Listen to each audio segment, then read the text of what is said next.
Hey guys, what's up? It's your girl eToro, aka ICU Glam, and we are back for a little switch up on our road to relaunch series that we launched. Would be part 3.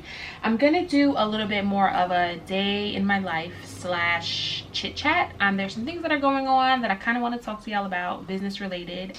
Yeah, so come walk with me.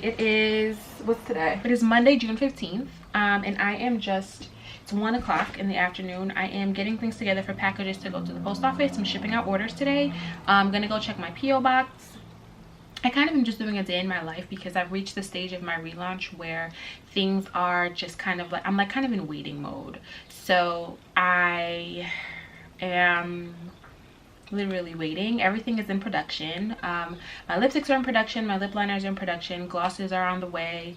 So everything is just kind of like chilled but not really chilled. So I'm doing a lot of behind the scenes stuff, preparing things for the website, preparing images for the website, writing descriptions for the website. I'm doing a lot of like behind the scenes on the computer stuff, so I'm not as hands-on as I was for the past 2.5 weeks. We're in a different space, okay? This is something that I didn't talk about. I haven't seen you guys to talk about. I have converted a room in my house into my filming studio / pictures / workstation kind of area. So it is a bedroom that I'm converting. So there's a bed. I'm sitting on the bed here. I'm still debating whether or not I'm going to keep the bed or if I'm going to like get a day bed kind of situation to free up the space and kind of zhuzh it up a little bit. I film and record over there now. So the ICU Glam background that you guys used to see me film, you guys are sitting on it right now. So you can't see it, and I'm not going to show you it because it's a little bit of a disaster right now. But I've moved things. So this side of the room will be ICU Glam Cosmetics workstation, and I'll store my inventory and things more on this side and the closet there, and then I'll shoot and film more on that side of the room. So we even got like colorful lights going in the background, like your girl is doing something. I am putting together my last order. I've got the packing sheet here. It's peonies and creme and modern mava. The peonies and creme and modern mava. So I am just going to, I don't have any more labeled boxes. I don't know if I've showed you guys these, but I do have boxes that I had made. Are these upside down? Yes, there we go. So I have these boxes that I had made for the glam glosses. It just says ICU Glam Cosmetics, and then the flip side of it, if I flipped it over, says lip gloss made and mixed with love in NYC. These are very plain boxes in comparison to what is coming for the liquid lipsticks and the lip liners. I think maybe I'll do a separate story time on that, but when I made these boxes, I'm not gonna lie, I was so excited and I rushed the process, so I didn't really design and create them to the best of my abilities. I have about I think it's 500 or 1,000 of them, so I am gonna run through them until my heart's desire is like, you cannot use these anymore. I have a feeling that when the new boxes come for the new products, I'm gonna be like, all right, we gotta switch these up. But for now, they're doing what they gotta do. So what I do is I label the boxes, and I typically do this ahead of time, but I ran out. I didn't even realize I ran out.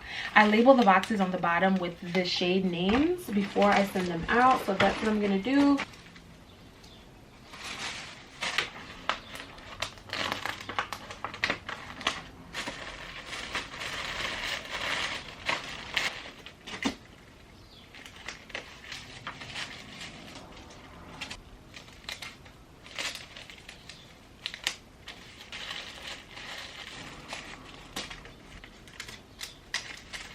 And then this is my thank you card. I'm gonna write out a thank you. And we are going to pack up. This is what the package looks like. There's 2 glam glosses in here. And then I take my packing sheets and I just mark them to make sure that what I put in there matches up what is on the packing slip. Peonies and creme, modern mava. And then I'll initial it. My mailers. You guys already know the vibes with the mailers. Mailers have my logo on them. Oops. Then I add my packing label, stick it on, and last package ready to go.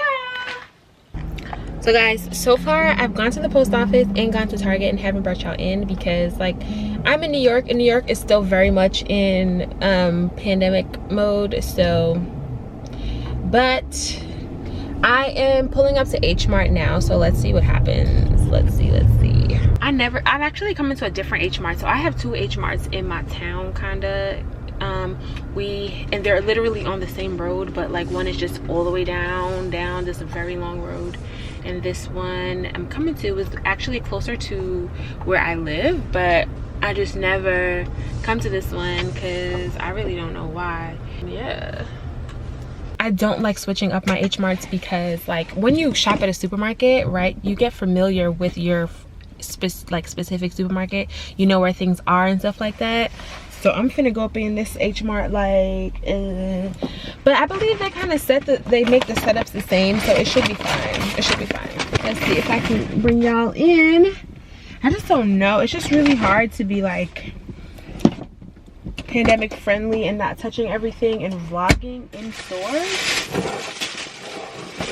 and I'm like a germaphobe to the max, so I don't know, we'll see. Okay guys, as you can see, we'll move back a little bit. We are back home. I honestly didn't get too much, really. Of course, I always go to H Mart and get my what are these called? The Prince of Peace ginger chews. I got those. So good. If you like ginger, I'm like obsessed with all things ginger. Those are like my favorite ginger chews. I got some sushi, which I'm about to bust down. It's just a vegan vegetable roll. I got snow crab legs because I ordered this seafood butter from this brand. It's a black owned company called, I think it's Good Butter brand. They're based out in Detroit.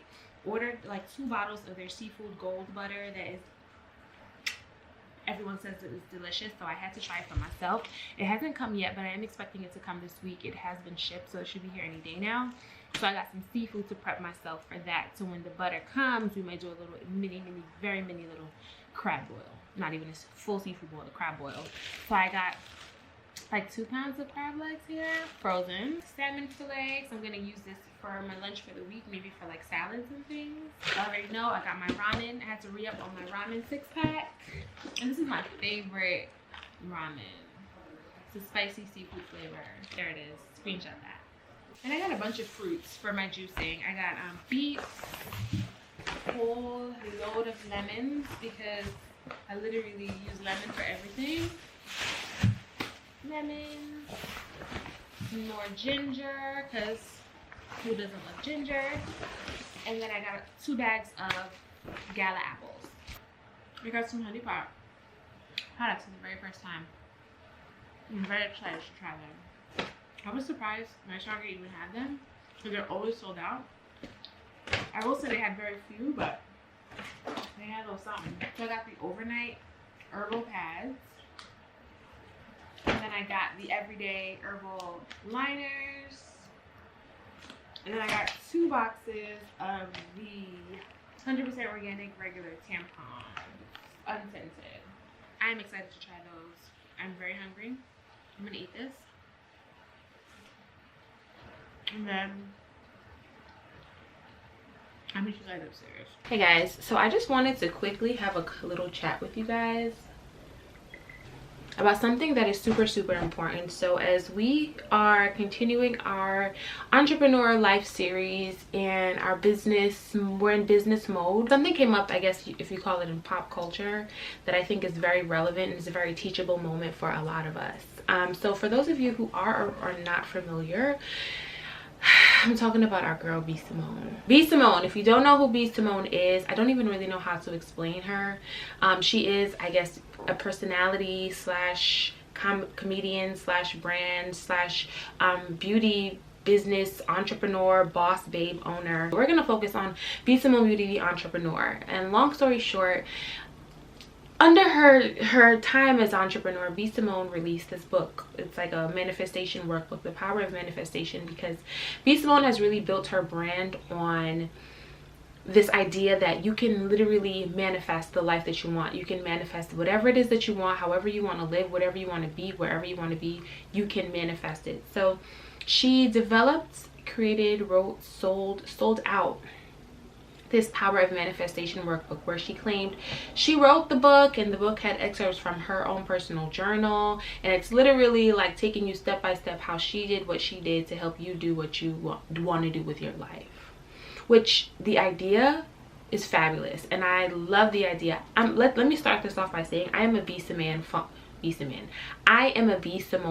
I love B Simone, and it's so crazy because I was just having a conversation with someone, I think it was maybe last week or the week before last, saying how I've been like following her journey, and like I just had recently gotten hooked on her YouTube channel, and I've really found her YouTube and her journey and everything she was teaching and talking about to be really inspiring and really motivating. It was crazy for me because I am really like self-motivated. I will always talk about how I feel I'm a very self-motivated person. I find most of my motivation through myself. So to find that inspiration in someone else for me was huge, and I loved it. I was actually going to buy the workbook to see what it was about, but the book was sold out, so I never bought it. And I think I had ended up watching a review here on YouTube, the young lady who bought the book and didn't like the quality of the book. This is before everything came out. She didn't like the actual quality of the book. She didn't think it was worth, I think it's like $35 or something. So I never bought the book. I never went back to thinking about buying the book. If you haven't heard, it has recently come out that B Simone plagiarized a good portion of her book. When I say plagiarized, I mean like if I am a content creator and this is the type of content I create, you know, maybe I make planners or I make inspirable or I make some sort of content like Pinterest type content. B Simone took the content, which I'm guessing she took it from Google, she took it from Pinterest, and copied it word for word, page for page, font for font, design for design to her book. And I'm saying B Simone did this because at the end of the day, as a business owner, as an entrepreneur, you are your business. I don't care how many design teams you have. I don't care how much PR, how much management you have. You are your business, and you make your business at all stages, at all levels. It's really been a huge blow up, and there are multiple sides to it, right? I'm going to start this off by saying that I by no means think we should cancel B Simone. I don't think B Simone should be canceled. This is not one of those let's cancel party kind of things. Like, we're not doing that cancel culture thing with this. I think it's just why a lot of people are upset is because it's kind of like we're disappointed. A lot of people feel bamboozled. A lot of people feel tricked because this is someone who built her brand off of this idea of manifesting, right? She is the manifestation queen, as she calls herself. This is what she does, and she really sold people dreams. You're selling people this dream and this idea, and you're telling us that we're walking on a journey with you that you wrote and you developed, that was you and it wasn't you. So it's weird. It's just weird. You know, there are people on both sides. There are people that are saying like cancel her, she's done. Like, not only did you steal from smaller content creators who some were black, some were white, but you now stole from them to now steal from another group of black people. And let's keep it real, I'm pretty sure the majority of her customers are people of color. Black people really, I think, are her largest, greatest audience. Those are probably the people who generated the most sales for her. So it's kind of like you stole from us to steal from us again. I don't know. The whole thing to me is just a really, really cheap wax shot. And I think the teachable moment is that being a creative and being original in business is not for everybody. And I always tell people that if you don't do something from your heart, or you don't do something from your own genuine personal creativity, your own originality, at some point along the line, it's going to come to light.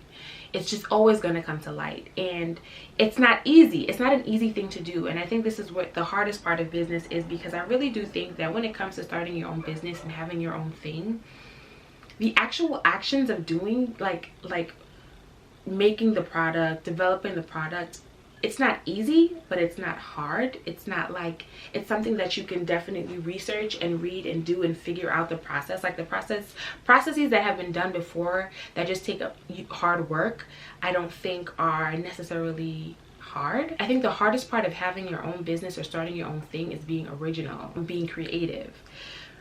Being able to find your mark and find your place and say, this is me, this is my space, and this is what I'm going to develop around me. This is my thing.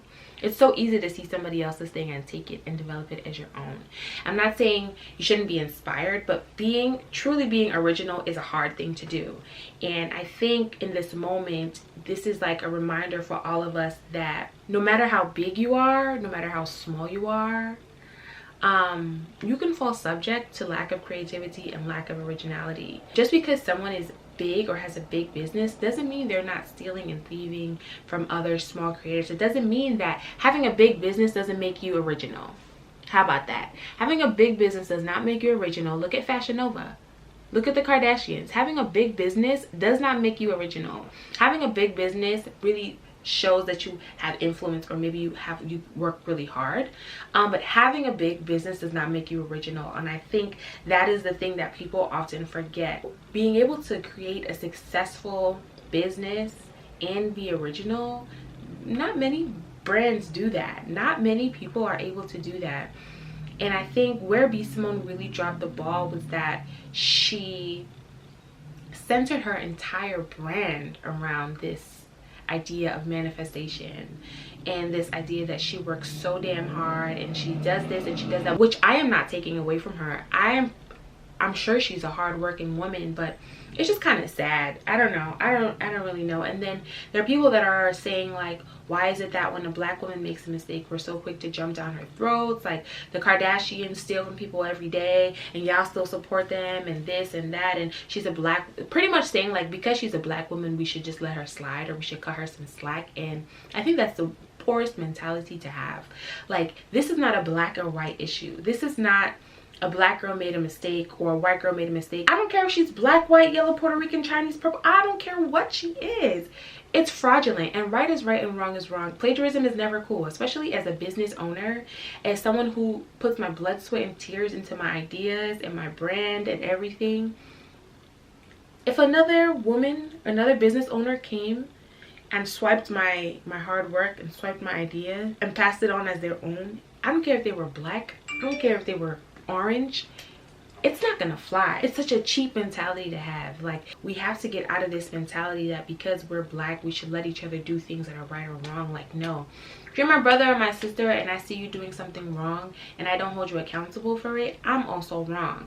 The Bible tells us this. These are things that we know. So I just wanted to talk about that real quick, because like I said, it's not something that I think we should cancel. Not that we have that power, only God has that kind of power, but it's not something that I'm saying, oh, F B Simone, I hate B Simone. But I will say I am truly disappointed, because I was really getting onto the B Simone train. I'm like, oh, I really low-key like this girl. She knew that people knew her for being this manifestation queen and having the power of the manifestation down pat. So she took that and ran with it, and I don't blame her for it. I don't. I just think it's whack that, you know, you came up off your own people. I would never. I could never. It's not what I'm in the business for. As great and as appealing as the money may be, I'm not in the business of stealing and thieving to make a dollar. Like, money's always gonna come. I tell people this all the time. Like, money's always gonna come. When you do what you love, you do it with proper intentions, you do it genuinely from your heart, money's always gonna come. It's when you start getting sneaky and treacherous and conniving. Like, I'm not stealing from one to thieve another just for a come up. I always say I don't need a short-term come up. I'm focusing on my long-term. I don't need a short-term come up. I'm focusing on my long-term legacy. All these little things that I can make a quick buck off of, I'm not interested in. It's not my PowerPoint at all. It's not my passion point at all. I don't get joy from it. I don't get joy from it. So this is our final product. Got 2 crab claws there. Some shrimp under there. Ooh, it's hot. Lemons, french fries, and then I mixed that gold butter with some onions, and I'm gonna bust this down. That wraps up today's vlog. I hope you guys had fun with me today. I'll see you guys next time. Make sure you subscribe, like, thumbs up, comment, all that good stuff. Love you guys. Bye.